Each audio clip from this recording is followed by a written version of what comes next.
আমি এখন যেখানে দাঁড়িয়ে আছি সেটা হচ্ছে গুঙ্গিয়াজুড়ি হাওর।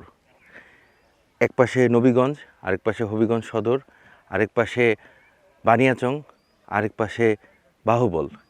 এই চারটা যে উপজেলা রয়েছে সেই চারটা উপজেলা মানে হবিগঞ্জের এই চারটা উপজেলার মধ্যেই কিন্তু এই গুঙ্গিয়াজুড়ি হাওরটা।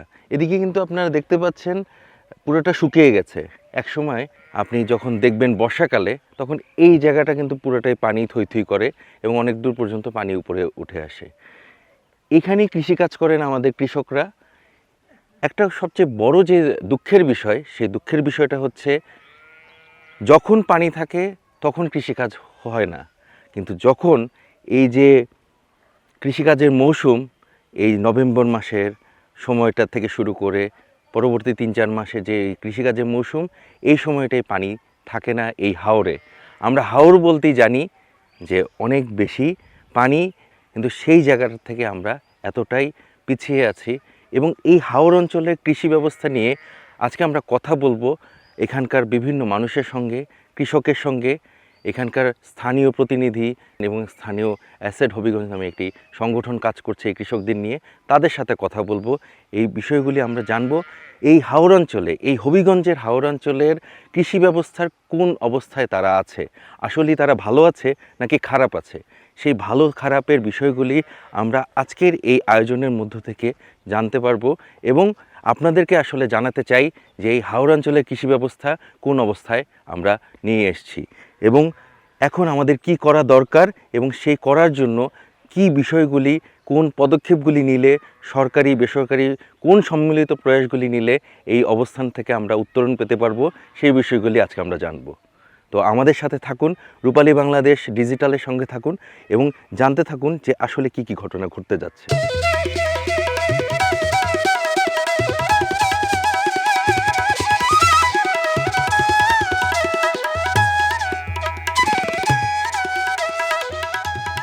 আমরা 28-29 এরপরে 8 নম্বর বিটলম, টুপা, ফসুয়াল, বুড়ো এগুলো আমরা চিনতাম। আমরা এখন 92, 84, 67 এগুলা 3, এই মোটা 3, 5, 8 এগুলো আমরা এখন চিনি। এগুলা ফলনও ভালো হয় এবং ধান বেশি হয় জমিনে। আমরা প্রয়োজন বেশি, আমরা ভালো বীজ পাওয়ার জন্য আমরা পাইতেছি না। গৃহস্থী করতে গিয়ে 1 নম্বর বীজ, আমরা বীজের জন্য আমরা একটু অভাবে আছি। ভালো বীজ হইলে ভালো ফসল হওয়ার কথা। আর কি কি সমস্যা? এরপরে সমস্যা আমাদের ওই এই ধানটা তুরের সময়, তুর বাড়িবার সময় ওই ধানটা ব্রাশ মারিয়া নিচে মুখে দাবিয়ে যায়, ধানটা হাসায় না। এরপরে একটা আছে কারণ ফুকা হয়, ওই ধানটা ফাঁকবার সময় চাপে জ্বলিয়া থাকে, ডেঙ্গা সহ জ্বলিয়া চাই যায়, হাঁস থাকে না ধানের। ওইটার বিপরীত ওষুধের ব্যবস্থা আমরা পাইলে আমরা সুবিধা হইব। এটার কোনো ওষুধ আমরা বিফল আমরা জানছিও না, পাইছিও না। আমরা চাই এগুলো বিভিন্ন কোম্পানির মাধ্যমে আমরা ওষুধ কিনে আনি, খরিদ করে আনার পরে এই ওষুধে কাজ করে নাই, অনেকে ওষুধে কাজ করে নাই। এই বিধায় আমরা একটু অতভাগ, মানে আমরা ভোগান্তি। সরকারের কাছে আমরা এইটি আবদার জানাই যে কোম্পানিগুলোরে ভালো ওষুধ দেওয়ার জন্য হেল্প করতাম, আর এটা যারা ওষুধ ভালো ওষুধ বিক্রি করে না তাদের মধ্যে একটা আইনত ব্যবস্থা করার দরকার। এগুলো আমাদের দাবি, কৃষকের দাবি। অন্য ধরনের বীজ আসিল, সীতার দ্বারা ফসল থেকে ওই যে নতুন একটা ফসল আইছে তার দিছুন তারা, ই ধানের ফসল খুব ভালো হয়েছে। তখন হইল আমরা তো পাইছি, যে তো আমরা পাই, আমরা এর মধ্যে লাভবান হইতেছি। ওখন আমরা যে অন্য দেশ আছে, অন্য দেশেরা যারা অন্য গ্রামও আমরা আছে, এই বীজটা যেমনি হেরা দ্রুত তাড়াতাড়ি পায়, এটা থেকে সরকারের থেকে যেন উদ্যোগ নেওয়া হয় যে এই বীজটা অতি সহজে তারা পাইলে তারও জন্য ফলন বালা হয়। এদিকে এটা আমার আবদার আর কি। আমাদের যে এখানে নতুন অ্যাসেট হবিগঞ্জ নামে একটা এনজিও আছে, ওনারা আমাদেরকে ভালো বীজ দিচ্ছেন। আজকে 3-4 বছর ধরে আমরা মোটামুটি ভালো ফলন পাইতেছি। তারপরে আমাদের যারা আত্মীয় স্বজন আরও আছে, আমরা আশা করবো ওনারাও এই বীজগুলা পাইতো।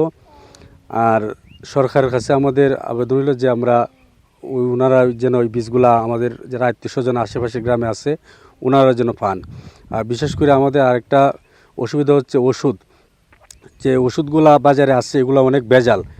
এগুলা যে সরকার এগুলা পদক্ষেপ নিত, যেগুলা ভালো ওষুধগুলো আমরা পাই, এইটা যেন ব্যবস্থা নেওয়া হয়। আর বাকি ভেজাল ওষুধগুলোর ব্যবস্থা যেন সরকার নেয়।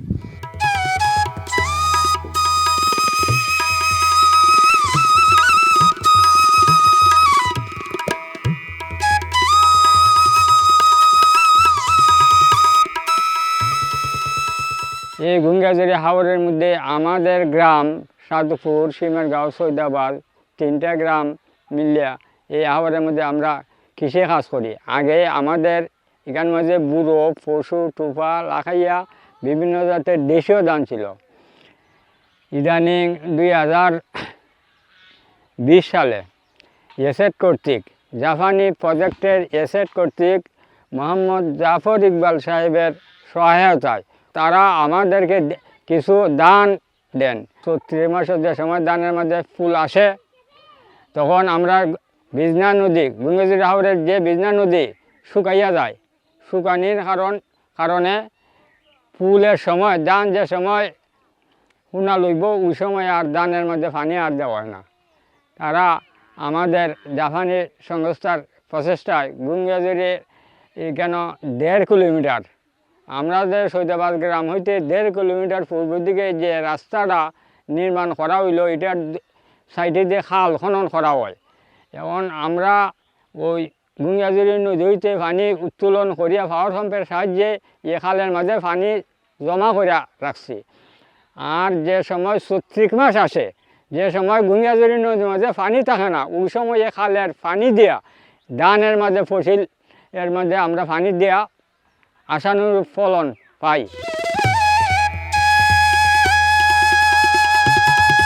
কৃষকের সমস্যা সমাধানে স্থানীয় পর্যায়ে কী ধরনের পরিকল্পনা ও বাস্তবায়নের উদ্যোগ নেওয়া হচ্ছে তা নিয়ে কথা হয় বানিয়াচং উপজেলার 9 নং পুকরা ইউনিয়ন পরিষদের বর্তমান চেয়ারম্যানের সঙ্গে। অগ্রহায়ণ মাস থেকে শুরু হয় কৃষিকাজ। চৈত্র মাস আসলে ফাল্গুন মাসের শেষ দিকে পানি শুকাইয়া যায়। তখন কৃষকদের একটি মূল সময়, যেটা বুড়ো জমিতে হাওরে পানির অভাবে, পানি না থাকার কারণে অনেকটাই ফসলাদি বেগাতে ফসল ফলাতে গিয়ে পানির সমস্যার সৃষ্টি হয়। সেটা দূর করার জন্যে, যেটা অতীতে এবং চলমান খাল খনন, গাং, নদী যেগুলো ভরাট হয়ে গিয়েছে, এগুলাকে খনন করে পুনরায় আগের জায়গায় নিয়ে যাওয়া, যাতে পানি সরবরাহ হয়। এবং বিভিন্ন সময়ে এখন ইলেকট্রিক সর্বত্র যাওয়াতে পাওয়ার পাম্প, যেটা সেলুর মাধ্যমে অনেকটা সেচ দেওয়া হয়। সেটাও আমরা মাননীয় সরকার মহোদয়ের এই চেষ্টা এবং উদ্যোগে আমরা এগুলা সহযোগিতা করে যাচ্ছি ইউনো মহোদয়, ডিসি মহোদয়ের তত্ত্বাবধানে।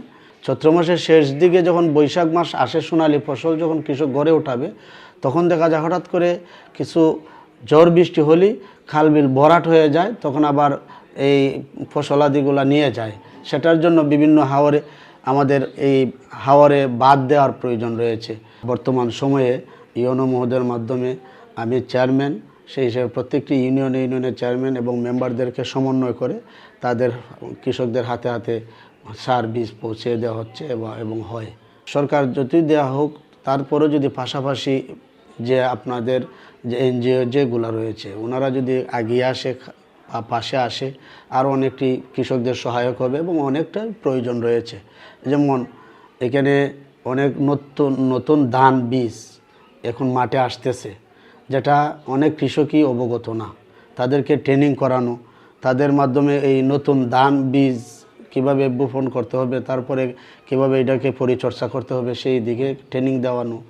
সেই দিক দিয়ে যদি আরও তাদেরকে অভিজ্ঞতা সম্পন্ন করা হয়, তাহলে কৃষক জমি তো বাড়তেছে না, কিন্তু জনবল বাড়তেছে।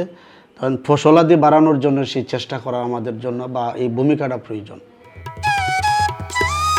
হবিগঞ্জের হাওরে কৃষকদের কী প্রয়োজন, এসব নিয়ে কাজ করছে স্থানীয় বেসরকারি সংগঠন অ্যাসেট হবিগঞ্জ। ধানের ফলন, সংকট, উত্তরণের উপায়, সরকারি বেসরকারি সমন্বিত উদ্যোগ নিয়ে কথা বলেছেন প্রতিষ্ঠানটির প্রধান নির্বাহী। হাওর বাংলাদেশের খাদ্য উৎপাদনের 8 ভাগের 1 ভাগ আসে হাওর থেকে। আমরা ব্রির কাছ থেকে যে তথ্যটা পাইলাম যে এই 28 অনেক আগের ভ্যারাইটি, এটা এখন তাদের রোগ প্রতিরোধ ক্ষমতাও কমে গেছে, যার কারণে 28-এর জমিতে প্রচুর রোগাক্রান্ত হয়, যার কারণে ফলন আরও কমে যাচ্ছে। তো আমরা তাদের ব্রির কাছ থেকে তাদের পরামর্শ নিয়ে তাদের কিছু শর্ট ডিউরেশন ভ্যারাইটি আছে স্বল্প জীবনকালের, ব্রি 84, ব্রি 88, ব্রি 67, এই 3টা ভ্যারাইটি আমরা চুজ করলাম যে এইটা যদি আমরা নতুন একটু টাইমিং হেরফের করে তাদেরকে দিয়ে যদি চাষ করাই, তাহলে আগাম বন্যারও আগে কৃষকরা ফসল ঘরে তুলতে পারবে। তাহলে কৃষকরা অ্যাটলিস্ট খাবারের ধানটা অন্তত সারা বছরের জন্য নিরাপদ হয়ে যাবে। আমরা কৃষকদেরকে প্রশিক্ষণ দিলাম এই প্রকল্পের আওতায়, বিনামূল্যে বীজ দিলাম, বিনামূল্যে সার দিলাম। দেওয়ার পরে প্রথম বছরেই দেখা গেল যে যেখানে 28 কৃষক চাষ করে সর্বোচ্চ 11 মণ ফলন পাইতো, সেই জায়গাতে ব্রি 88 চাষ করে কৃষকরা 26 মণ পর্যন্ত ফলন পাইল বিঘা প্রতি। কৃষকের কাছে এটা একটা স্বপ্নের মতো ধরা দিল। লং ডিউরেশনের কৃষকরা যেটা করতো 29, মোটামুটি 18 থেকে 22 মণ পর্যন্ত ফলন পাইতো, এইটার রিপ্লেসমেন্ট হিসাবে আমরা ব্রি 79, ব্রি 89 এবং ব্রি 92 নামে 2টা জাত তাদের কাছ থেকে আমরা নিলাম। এইটা দেখা গেল যে 29-এর চেয়েও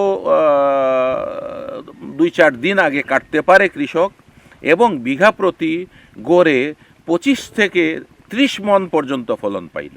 কিন্তু আমরা ব্রি থেকে জানলাম যে তাদেরও হাইব্রিড ভ্যারাইটির বীজ আছে, এবং এই বীজগুলো বাজারে যে বীজ পাওয়া যায় তার চেয়েও অনেক বেশি ফলনশীল। আমরা পরীক্ষামূলকভাবে আমাদের নতুন প্রকল্প এলাকা যেখানে আছে পুকুরা ইউনিয়নে, এখানে ব্রি হাইব্রিড 3, ব্রি হাইব্রিড 5 এবং ব্রি হাইব্রিড 8, এই 3টা জাতের ভ্যারাইটি আমরা কৃষকদের মধ্যে বিনামূল্যে এই বীজগুলো বিতরণ করি। এবং ফলাফল হিসাবে যেখানে ধরেন এই এলাকায় বাজার থেকে কিনা হীরা, জনকরাজ, এরপরে আপনার নাফকো, কৃষিবিদ, এই বীজগুলোর তুলনায়ও প্রায় 20 থেকে ক্ষেত্র বিশেষে 30% বেশি ফলন তারা পাইতেছে। যেহেতু আমাদের খাদ্য নিরাপত্তা এই দেশের একটা বড় ফ্যাক্টর, এবং প্রতি বছর হাজার হাজার কোটি টাকা খাদ্য আমদানিতেও ব্যয় করতে হয়, সুতরাং আমাদের প্রোডাকশন বাড়ানোর ক্ষেত্রে ব্রির যে সফলতাগুলো আছে, ভালো ভালো জাতগুলো যেগুলো তারা উদ্ভাবন করছে, এইগুলো যাতে কৃষকের মাঝে দ্রুত ছড়াইয়া দেওয়া যায়, এই উদ্যোগটা আসলে গ্রহণ করা এখন সময়ের দাবি। পাশাপাশি এই সেচের সুবিধাটা নিশ্চিত করার জন্য বিশেষ করে খালগুলো যে ভরাট হয়ে গেছে এগুলো পুনঃখনন করা, বিল যে ভরাট হয়ে গেছে এই বিলগুলো এবং ডুবাগুলো খনন করার উদ্যোগ খুব জরুরি ভিত্তিতে নেওয়া দরকার। ভালো বীজেরও যোগান দিতে হবে, এবং ইদানিং জলবায়ু পরিবর্তনের ফলে কৃষকের জমিতে কিন্তু পোকামাকড় সহ রোগবালাইয়ের আক্রমণটা অনেক বেশি হচ্ছে। এখন এই রোগবালাই যখন হয়, এই রোগবালাইয়ের সময় বাজার থেকে যে ঔষধগুলো কিনে নিয়ে আসে, অনেক সময় দেখা যায় যে এই ওষুধগুলো একাধিকবার প্রয়োজনের চেয়েও বেশি মাত্রায় ব্যবহারের পরেও বেশি কার্যকর না ওষুধগুলা, পোকামাকড়ের আক্রমণ থেকেই যায়। এই জায়গাটাতেও আমি মনে করি সরকারের খুব নজরদারি, কড়া নজরদারি করা দরকার। এটা তো সারা বছর লাগবে না, বিশেষ করে এই অক্টোবর নভেম্বর থেকে শুরু করে এপ্রিল মাস পর্যন্ত এই সময়টাতে এটা সরকার ভেবে দেখতে পারেন যে এনজিওদের, বিশেষ করে ছোট ছোট এনজিও, স্থানীয় পর্যায়ের এনজিওদের বিভিন্ন প্রজেক্টে সম্পৃক্ত করে এই কাজটা সুন্দরভাবে করতে পারে। কিন্তু আমরা সাধারণত দেখে থাকি যে এনজিওদের সিলেকশনের, যদি হোক বা কোনো প্রকল্প হাতে নেয়, এনজিও সিলেকশনের ক্ষেত্রে বড় বড় এনজিওদেরকে সরকার প্রাধান্য দেয়। এটার একটা অসুবিধা হলো, ধরেন বড় একটা এনজিও একটা এলাকার জন্য একটা প্রজেক্ট পাইলো, 3 বছরের প্রজেক্ট যদি হয়, 3 বছর প্রজেক্ট পাওয়ার সাথে সাথে তারা একটা প্রজেক্ট অফিস করে, কিন্তু 3 বছর পার হওয়ার পরে এই প্রজেক্ট অফিস গুটাইয়া তারা চলে যায়। তখন আর কৃষকরা কারো কাছে যাওয়ার সুযোগ পায় না, এই মেসেজগুলো যায় না। সেই ক্ষেত্রে স্থানীয় পর্যায়ের প্রাধান্য দিয়ে প্রয়োজনে যেখানে স্থানীয় এনজিও নাই সেইখানে হয়তো জেলাভিত্তিক এনজিওদেরকে নিয়ে এই কাজটা যদি করে, তাহলে এই এনজিওর অবস্থান সারা বছরকে বছর, শতাব্দীকে শতাব্দী হয়তো এই এলাকায় থাকবে। কৃষকরা কিন্তু তাদের কাছে সবসময় যোগাযোগ করতে পারবে এবং এই মেসেজটা সবসময়ই কৃষকরা পাবে, এই সেবাটুকু পাবে। তো আমার জোর সুপারিশ হলো যে কৃষি বিষয়ক কার্যক্রমে এনজিওদের নিয়ে প্রজেক্ট করা দরকার। সরকার সহযোগিতা দিবে, বিভিন্ন প্রজেক্টে সম্পৃক্ত করবে এবং এনজিও সিলেকশনের ক্ষেত্রে প্রথম প্রায়োরিটি দিবে ওই স্থানীয় পর্যায়ে, বিশেষ করে যে উপজেলায় কাজ, এই উপজেলার এনজিও হইল, না হইলে জেলাভিত্তিক এই জেলায় যারা কাজ করতেছে তাদেরকে যুক্ত করে এই প্রজেক্টে কাজে সম্পৃক্ত করবে। হাওরের ধান নিয়ে শুধু বাংলাদেশ নয়, কাজ করছে জাপানি সংগঠন শেয়ার দ্য প্ল্যানেট জাপান। 38 বছর ধরে বাংলাদেশের কৃষকদের সঙ্গে কাজ করছেন প্রতিষ্ঠানটির প্রধান তেসো সুসুই। কথা হলো তার সঙ্গে। হাওর অঞ্চলে এই যে নতুন বীজ, সেগুলা বেশি ফলন হয়, কিন্তু ডিউরেশনটা অনেক অল্প সময়ের মধ্যে কাটা যায়। ওই রকম মানে বীজ এখনও মানে বড়ি তৈরি করতেছে নতুন করে।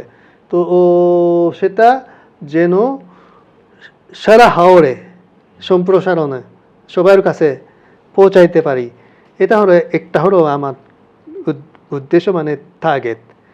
দ্বিতীয়ত হচ্ছে সারা দেশে যেখানে পানির অভাব আছে, তো সেখানে ওই পদ্ধতি একটা হলো বড় না করে রবি ফসলের দিকে নিয়ে যাওয়া, একটা হলো পানি কম ইউজ করা যে পদ্ধতি AWD বলে আমরা।